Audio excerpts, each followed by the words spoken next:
I'll be breaking down exactly how every animatronic and mechanic works and sounds. Any questions you have concerning its mechanics should be answered by the end of this video and more, because there's definitely a thing or two you didn't know about this game. And if it isn't, throw it over to the comment section. Obviously, this is going to massively spoil the gameplay, so if you haven't played it and want to, maybe play it in a month when you've forgotten it all. But regardless, let's go over the basics. The gameplay consists of you in a bedroom fighting off the Nightmare animatronics. You've got Nightmare Bonnie and Nightmare Chica coming down the halls on your left and right. You close the door when you hear them breathing and flash the light to scare them away if they're not right outside your door. Then you have Nightmare Foxy, who also roams the halls and gets into your closet if you're not careful. Closing the closet keeps him at bay. And finally, for the main knights, you have Freddy, whose Freddles slowly pile up behind you, requiring you to flash your light to scatter them. Okay, but what does the house look like? It's split into a few main areas: the living room, the kitchen, the left and right halls, the bed, and the closet. Animatronics move between these areas with movement opportunities that occur at some interval. For these two, it's a 5-second interval.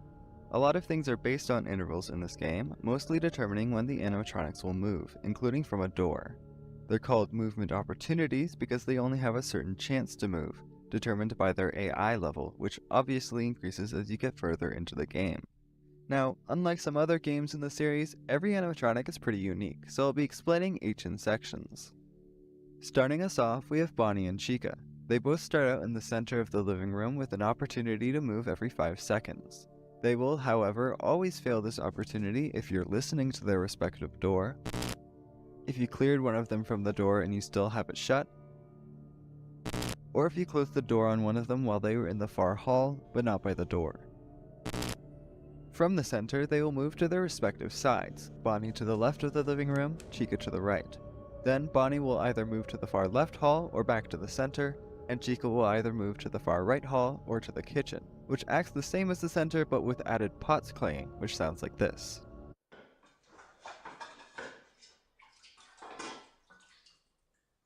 Interestingly, none of the animatronics will enter the hall if you have the flashlight on in it, waiting until it's off. But that's not actually the interesting part. The interesting part is that they'll continue to update their intended destination every second, and if it changes, which they have a 50% chance to do so here, they'll instantly move to the other destination instead.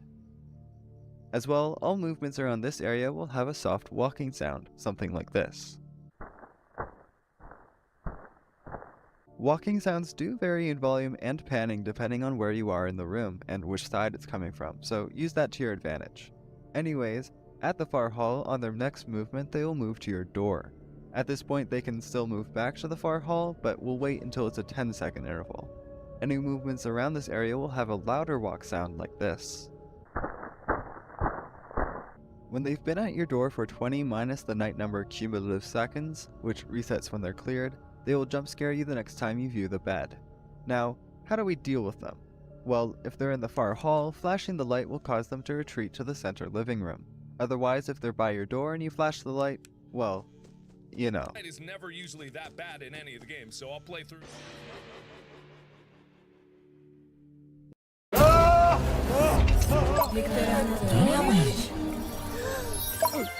With the game.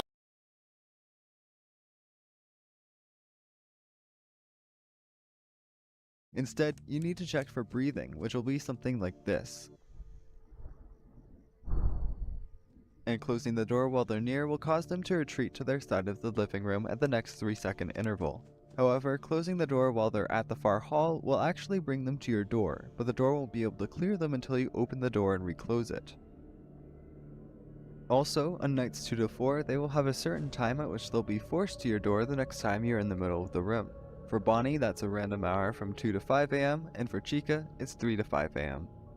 Finally, here's the AI chart for every night out of 20. It's good to note they also get a decent bit more active as the night goes on, which is the source of the only difference in AI levels between Bonnie and Chica in the whole game. On night 1 at 2 AM, they'll both increase by 1, but at 3 AM, Chica will only increase by 1, while Bonnie increases by 2. That's literally the only difference ever. Alright, so that's Bonnie and Chica done with. Next is Foxy.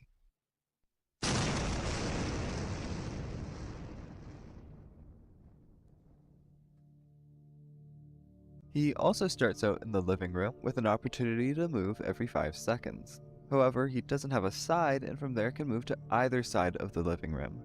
Then, he has a 90% chance to move to the opposite side and a 10% chance to move to that side's far hall. Him moving to the right hall sounds like this. And moving to the left hall sounds like this.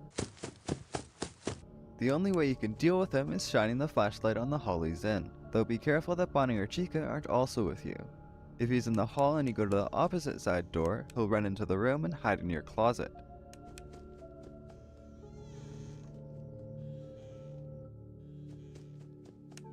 This is where his gameplay shifts. He starts with 3 to 7 progress, so when he gets in, I'd highly recommend dealing with it. Now that he's in your room, his movement opportunities instead progress as attack stages. Your task now is to close the closet door. Every second you have it closed, his progress is decreased by 1. Visually, he's a plush at 0 or 1 progress, standing up at 2 or 3 progress, crouching at 4 or 5 progress, and peeking out after 6 progress. When he reaches 10, he'll jump scare you after you run back from a door or turn away from the bed. He'll also be force spawned after looking at the bed for 15 seconds without running somewhere. Finally, here's the AI chart for every night out of 10. He also usually gets a bit more active as the night goes on. At 3 AM, these are his AI levels. Even though by 10 AI he will always move, his AI still goes above 10 on nights 7 and 8, whether that be because it changed mid-development or he just didn't notice. And onto our final antagonist for the main nights, Nightmare Freddy. He doesn't move, he's just a looming danger from the bed behind you. Every 4 seconds he'll add his AI level to his progress. These are the levels, which are generally static except for the first 2 nights where it increases at 2 AM and 3 AM.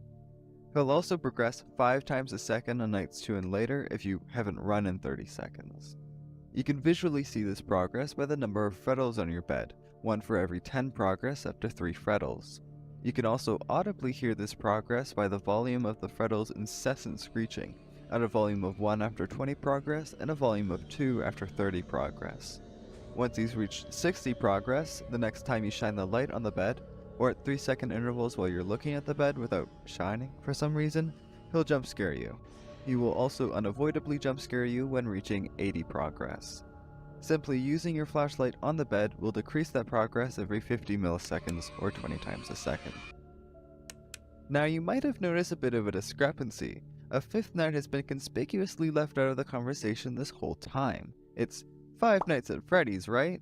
Well, that's because we have one last animatronic left, or 2 I guess, Nightmare Fredbear and Nightmare who functions the same.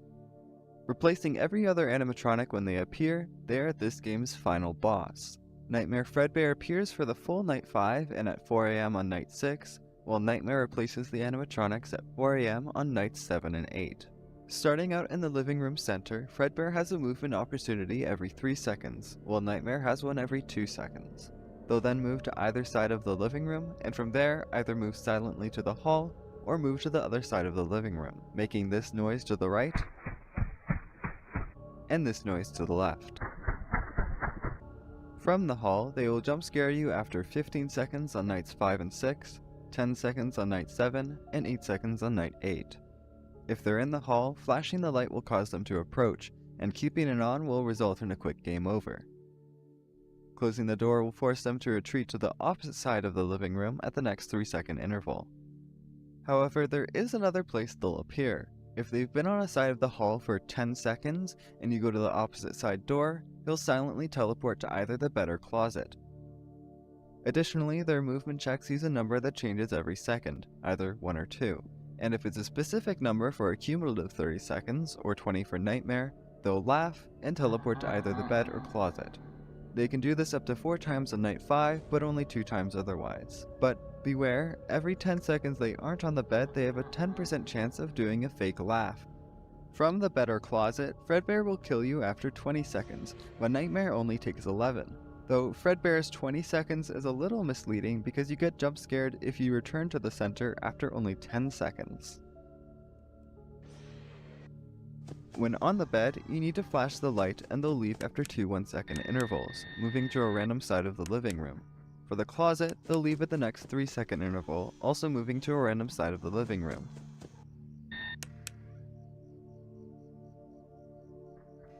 And the final piece of info, he'll just jump scare you if you haven't run in 15 seconds. And that's it for the animatronics. Well, I lied to you, there's one last one. I've still got Plushtrap.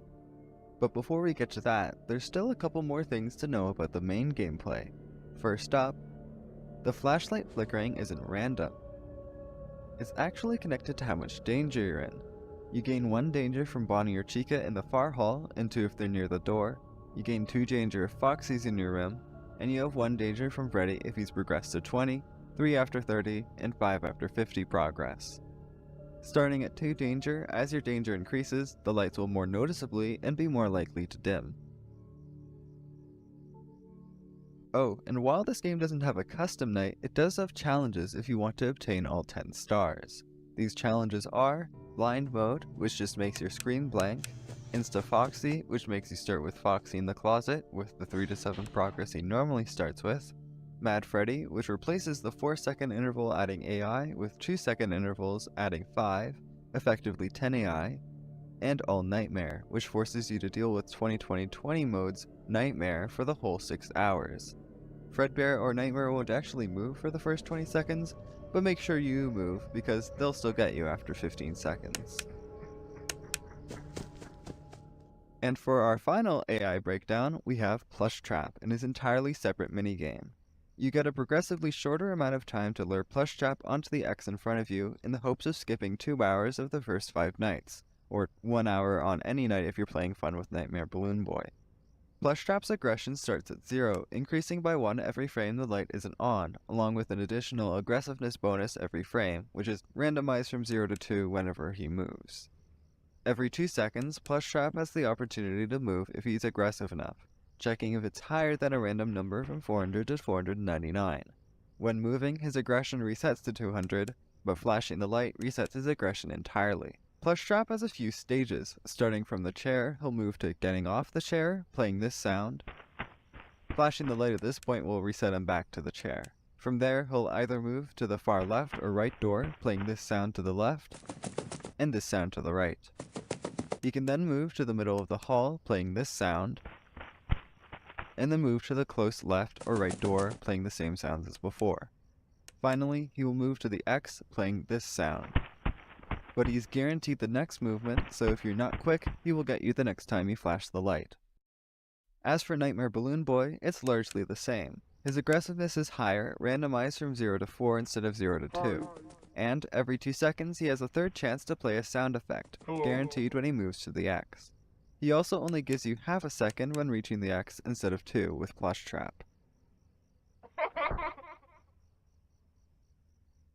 And that's it. That's every mechanic from Five Nights at Freddy's 4. Everything. As always, if you had any questions about a detail I didn't elaborate on or that I just missed, throw it in the comments. And if you liked it, like it, and if you didn't, leave.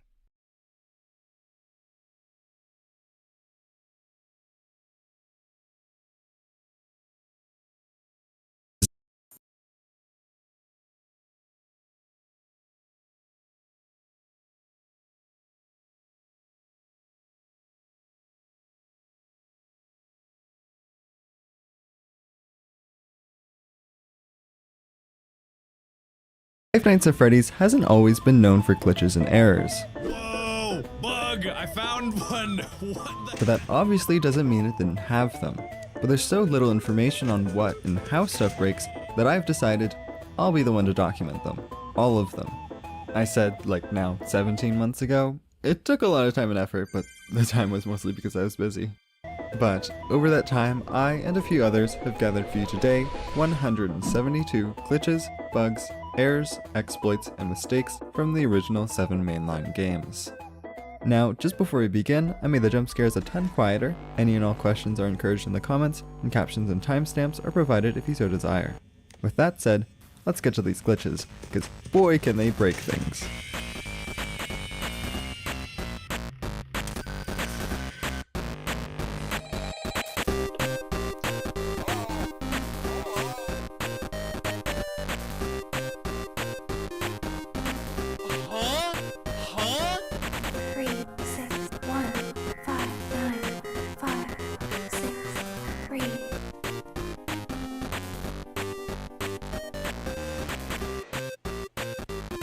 just gonna act like that didn't happen.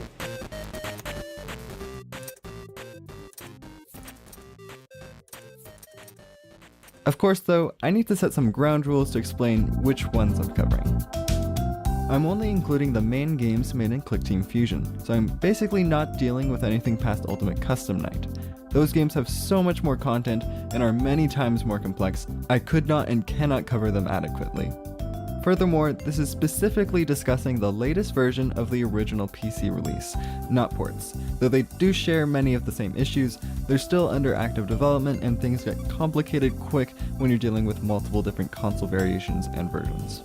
There also won't be any glitches exclusively caused by significant lag, anything related to the default ClickTeam keyboard shortcuts like pausing or toggling sound, errors caused by running out of memory, and other undiagnosable computer errors of the sort. There are basically unlimited unique ways the games will break under those circumstances, and not really through any fault of the game itself.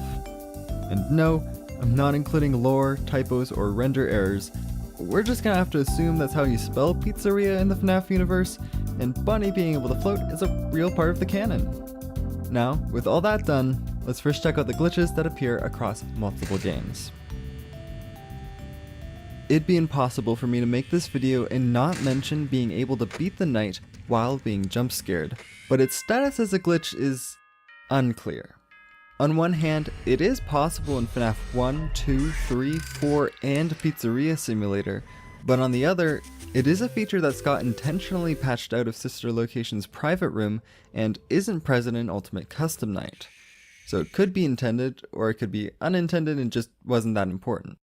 There are also a few exceptions to this because of how the games work. Golden Freddy and Power Out Freddy in FNAF 1, and Nightmare or Nightmare On in FNAF 4 take you to a separate frame of the application to jump scare you, so the gameplay isn't even running at that point and you can't hit 6 AM.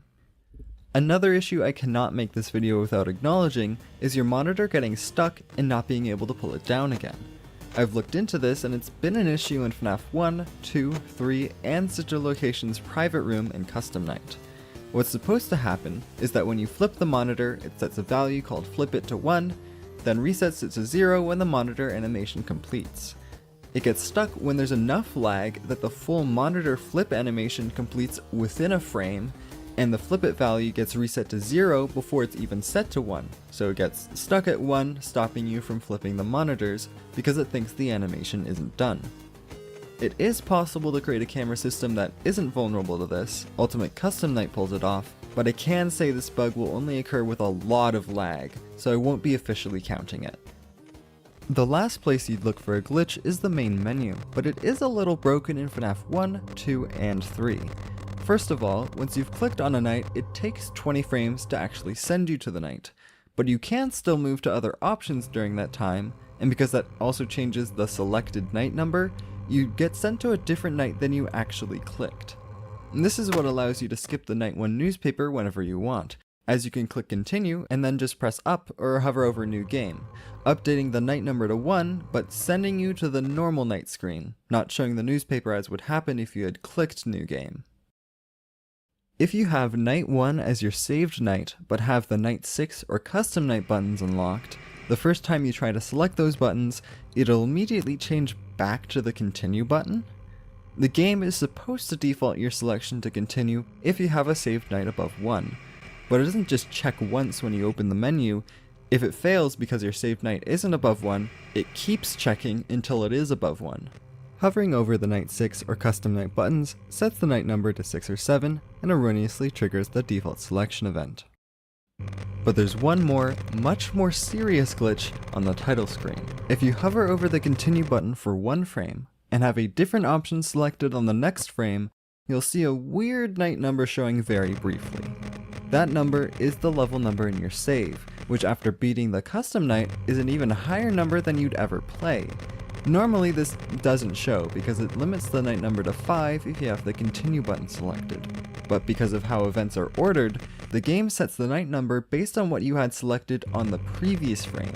So you can select the Continue button for one frame, then immediately move to a different option, which will still set the night number to what the Continue button should be, Night 8 or whatever's in the save file, but now because you technically don't have the Continue button selected, the night number doesn't get limited. Of course, it will still change to that new selection on the very next frame, but if you time it exactly so it's showing night 8 after the 20 frames it takes from clicking continue, you just get sent straight into night 8. It's actually not harder than night 6, with AI levels of 0, 10, 10, and 3, but beating it unfortunately just results in a soft lock and it doesn't save that you beat the level. In the second game, it also soft locks at 6 AM, but it does save the beaten level. It also soft locks if you open the cameras because there isn't a set default camera for nights above 7, but it's still thankfully beatable as Foxy is the only active AI, so you can climb the nights as high as you want. And thankfully the third game doesn't soft lock at all and allows you to get to whatever night you want, but it's just night 6 over and over. In FNAF 2 and 3, the white blip animation does not disappear if you're no longer using the monitor. Oddly enough, this wasn't an issue in the first game. The original correctly makes it invisible when closing the monitor. And the last thing that appears across games is a mistake with the random number generator, which was actually the topic of my last video. The video goes into a lot more detail and more RNG shenanigans, but here's the main idea. In the game engine, the random function used for all the randomness in the games has a limit of 65,535, but nothing stops you from putting in a larger number, and exceeding the limit doesn't even cap the number at 65,000, it overflows. This type of error only occurs 3 times in the series, the main ones being Golden Freddy and RWQ FSFASXC, who are supposed to have odds of 1 in 100,000 and 1 in a million respectively, but end up being 3 times and 60 times as likely, and are actually 1 in 32,768 and 1 in 16,384. The third time this happens, it's just to some numbers on the breaker control box that were supposed to be numbers from 0 to a billion, but only end up going from 0 to 51,000. But that's everything that's in multiple games, so let's start dissecting the original. The first game has an incredibly long 8-minute and 55-second night, but it could have been worse because that's a mistake. The game counts seconds up to 90, which then increments the hour, but when resetting the seconds, it resets to 1 for some reason. So while the first hour is 90 seconds, every hour after the first one is only 89 seconds, ending the night 5 seconds early. Jump scares are pretty susceptible to breaking in this game. I mean, you can just straight up flip your monitor up while Bonnie or Chica are yelling at you. This is unfortunately not able to actually reset the jump scare animation unless you are experiencing significant lag. As well, most of the animatronics don't really check if you're already being jump scared, so Freddy can interrupt Bonnie and Chica's jump scares. Foxy can also jump scare you during Bonnie and Chica's jump scares, but doesn't replace the image. He will override Freddy's jump scare though. Also, if Foxy brings down your camera for a jump scare, Bonnie or Chica can hijack it if they're ready, doubling up the jump scare sound. Chica and Bonnie can jump scare you after you run out of power. Running out of power during a jump scare vanishes any jump scaring animatronics, though Bonnie and Chica still end up sending you to the death screen because they're based on a timer rather than when the jump scare animation ends, like Foxy and Freddy.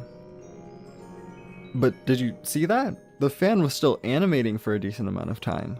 For some reason, rather than disappearing upon power down, it's tied to Freddy's power out RNG, so for at least 3 frames it doesn't disappear, and every frame afterwards has a 75% chance for it to disappear, though it's guaranteed when he moves on to the next stage. If you power out on the frame the monitor came up, the power left and usage text will stay visible. This is because while running out of power turns them invisible, opening the monitor makes them visible again.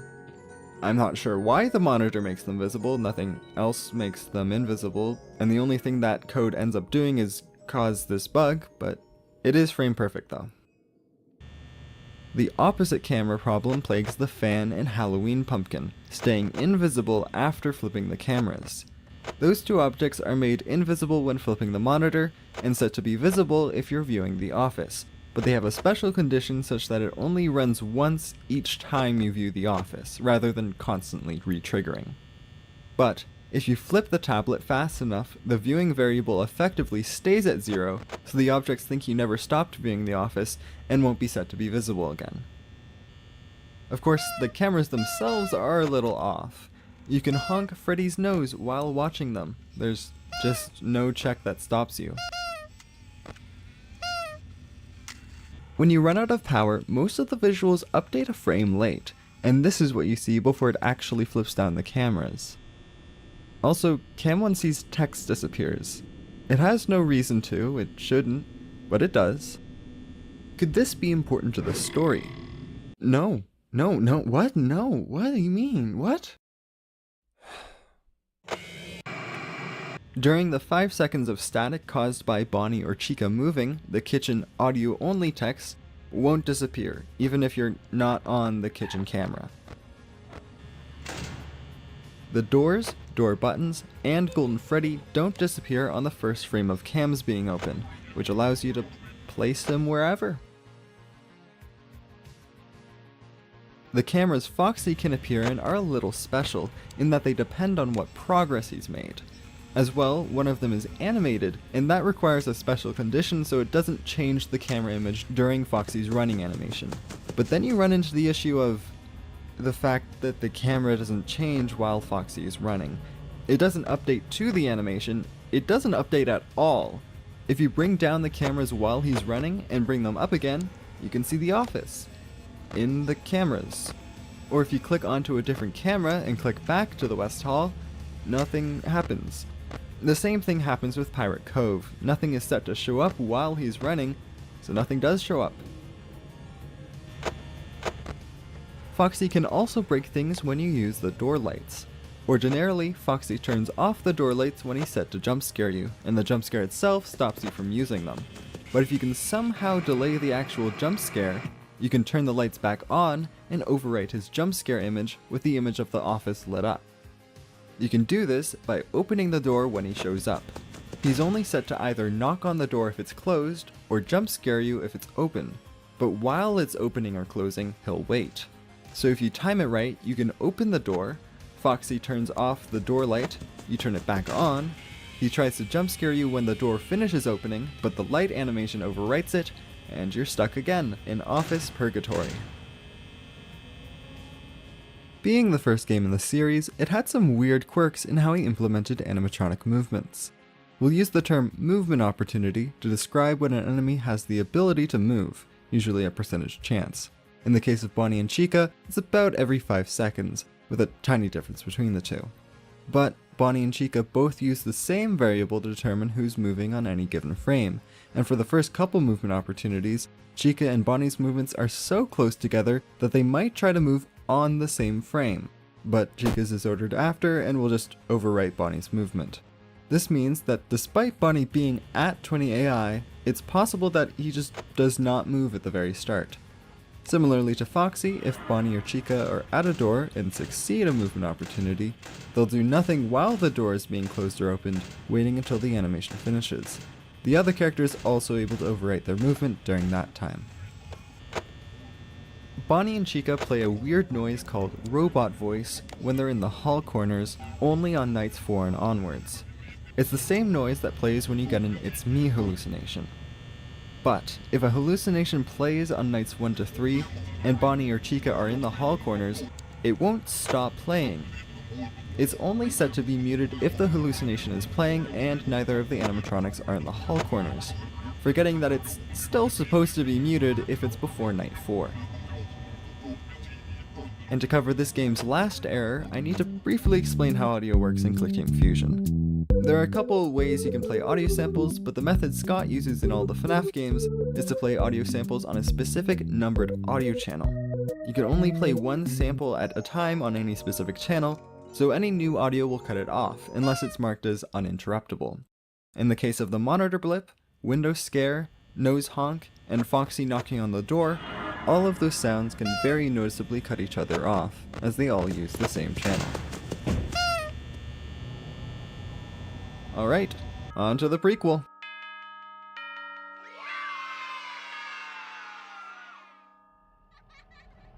While all animatronics cause a signal interrupt when they enter a room, Balloon Boy and Withered Foxy don't cause camera static when leaving, which only a few animatronics do, but Balloon Boy and Withered Foxy also don't get stunned by the in-camera flashlight, so they can both suddenly disappear when they move.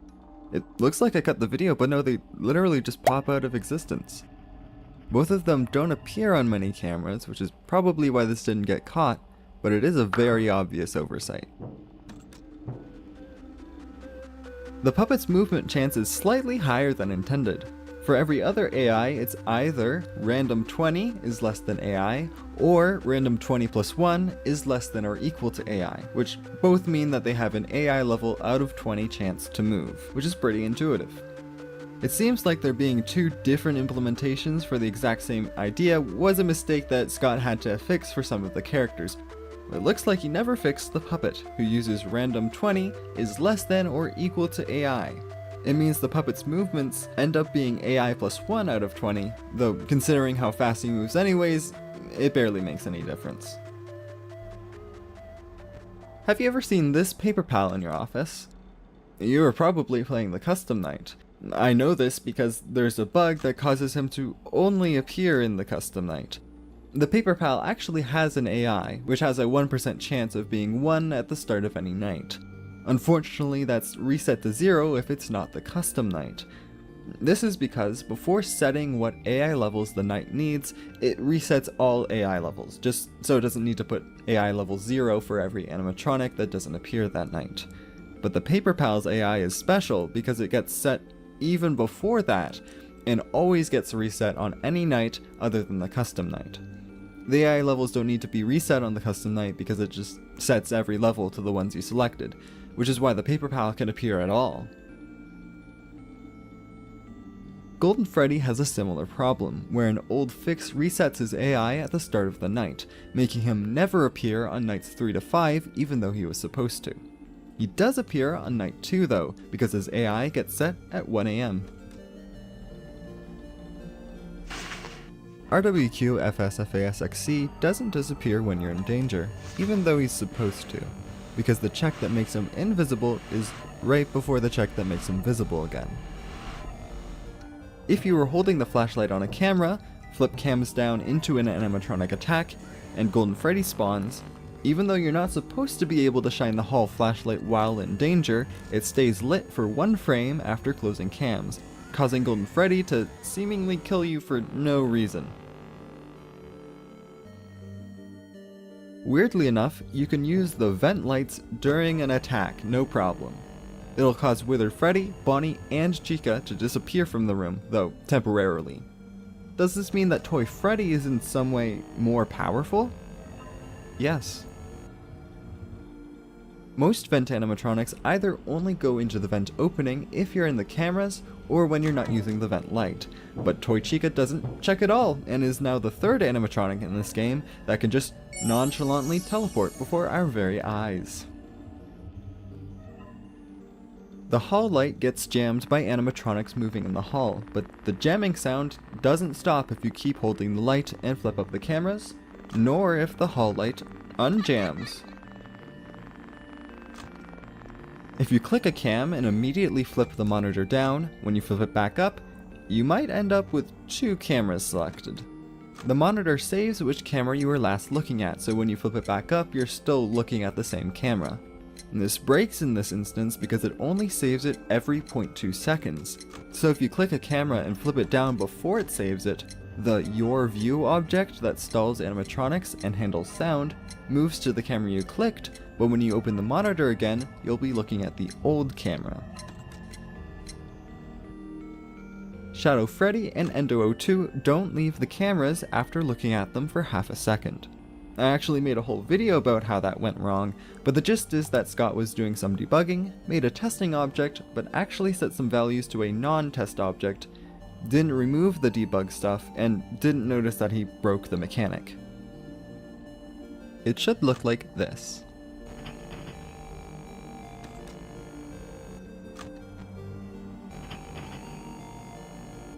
Jump scares that can occur while looking at the monitor will appear on top of cameras for the first frame, before the flip down animation appears. The flashlight text also stays on top of jump scares. Toy Bonnie and Mangle's in-camera jump scares do not check if you've already been attacked by another animatronic, which means either of them can override other jump scares if they attack on the same frame. Because those specific jump scares are ordered after the jump scare animation change code, the previous animatronic will still be visible on the first frame, before switching to Toy Bonnie or Mangle, and the jump scare sound is played twice, but on 2 subsequent frames, so it's pretty difficult to notice. You can see the parts and service and the show stage cameras for a frame in the custom night, even though they're disabled. They're supposed to be disabled because the custom night allows different combinations of animatronics to be on or off.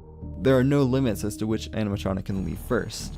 And because there isn't a render for every combination, in some circumstances this image will be incorrect.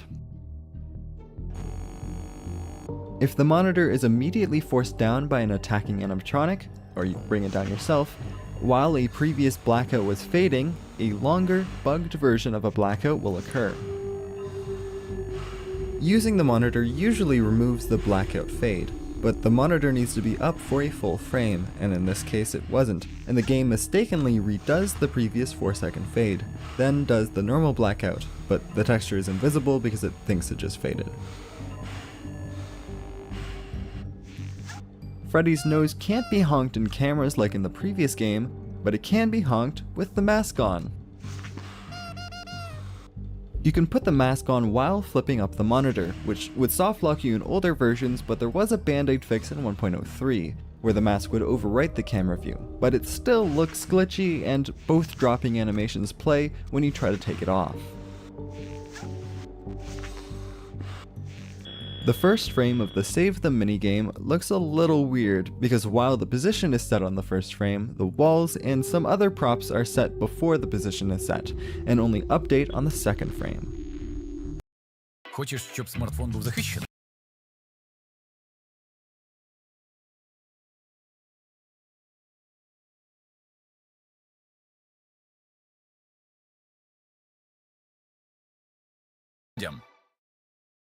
Want to earn Discord Nitro and some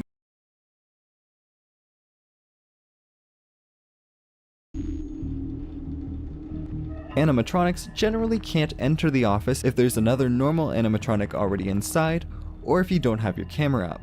But they still try and do make footstep noises, even when they didn't actually move.